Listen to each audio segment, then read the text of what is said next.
Somebody recently asked me why they're getting lines on their walls when they're rolling their walls, and here's a great color, a great example, and I'm gonna give you some tips and tricks how to not have that happen. And in the lines in the walls, we call them lap marks.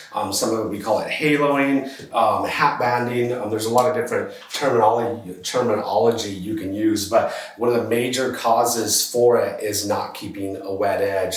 So I've already done my cut-ins right here. If I go to lunch now and I let this dry, when I roll up to my ceiling or wall, whatever that's already dried, it's not gonna be wet. That's gonna possibly be a different color, or it could be what we call hat banding. If you start rolling in the middle of the wall and you get this wall halfway done, this dries right here, and then you start from here going down that wall, you're going from wet to dry. That is going to show a line or a start and stop right in the middle of that wall.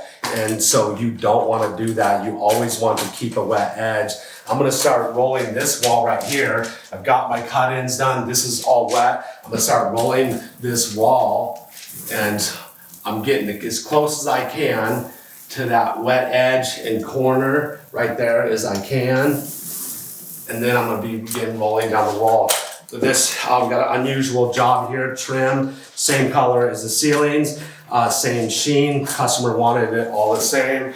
So now what I want to do in order to not get lines is I'm going to start right in the middle where my wet paint was, begin distributing my paint. And now I've got it nice and soft and wet. It's overlapped, 50%, 3 to 4 inches or 50%. Load my roller back up. The other thing is you're not loading your roller up enough and keeping it super wet. The roller's drying out. It's what we call dry napping the wall.